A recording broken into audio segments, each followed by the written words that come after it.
ആരോഗ്യത്തോടെ ഇരിക്കാം. മികച്ച പരിചരണം ഞങ്ങളുടെ ഉറപ്പ്. Shoranur medical trust, Shoranur. അമ്പലപ്പാറ കടമ്പൂർ പനിയൂർക്കാവ് ഭഗവതി ക്ഷേത്രത്തിൽ പാട്ടുതാലപ്പൊലി ഉത്സവം 14-ന് കൊടിയേറും. ക്ഷേത്രത്തിൽ നിർമ്മിച്ച അന്നദാന മണ്ഡപത്തിന്റെയും നടപ്പന്തലിന്റെയും ഉദ്ഘാടനം ഞായറാഴ്ച നടക്കുമെന്ന് ഭാരവാഹികൾ ഒറ്റപ്പാലത്ത് വാർത്താ സമ്മേളനത്തിൽ അറിയിച്ചു.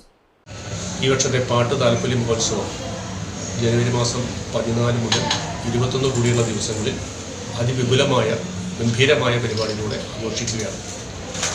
14-ാം തീയതി വൈകുന്നേരം ക്ഷേത്രം തന്ത്രി ബ്രഹ്മശ്രീ അന്തലാടി മനക്കൽ ഉണ്ണിനമ്പൂരിപ്പാട് അദ്ദേഹത്തിൻ്റെ മുഖ്യ കാർമ്മികത്വത്തിൽ കൊടിയേറ്റം നടത്തുന്നതോടുകൂടി ആഘോഷ പരിപാടികൾക്ക് തുടക്കമാകും.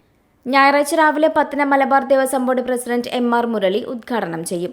പനിയൂർക്കാവ് ക്ഷേത്രത്തിന്റെ പടിഞ്ഞാറ് ഭാഗത്ത് 2500 ചതുരശ്ര അടി വിസ്തീർണത്തിലാണ് അന്നദാന മണ്ഡപം. 200 പേർക്ക് ഒരേ സമയം ഇരുന്ന് ഭക്ഷണം കഴിക്കാൻ സൗകര്യമുള്ള കെട്ടിടം 30 ലക്ഷം രൂപ ചെലവിലാണ് നിർമ്മിച്ചിട്ടുള്ളത്. 14-ന് വൈകിട്ട് 7:30-ന് പാട്ടുതാലപ്പൊലി ഉത്സവത്തിന്റെ കൊടിയേറ്റം തന്ത്രി അണ്ടലാടി മനക്കൽ ഉണ്ണി നമ്പൂതിരിപ്പാടിന്റെ കാർമ്മികത്വത്തിൽ നടത്തും. കൊടിയേറ്റ ദിനത്തിൽ കടമ്പൂർ ഓട്ടോ സ്റ്റാൻഡിൽ നിന്ന് ഓട്ടോ ബ്രദേഴ്സിന്റെ നേതൃത്വത്തിൽ മേളത്തിന്റെ അകമ്പടിയോടെയാണ് കൂറവരവ്. വൈകിട്ട് 6-ന് മേളം അരങ്ങേറ്റവും 8:15-ന് തിരുവാതിരക്കളിയും ഉണ്ടാകും.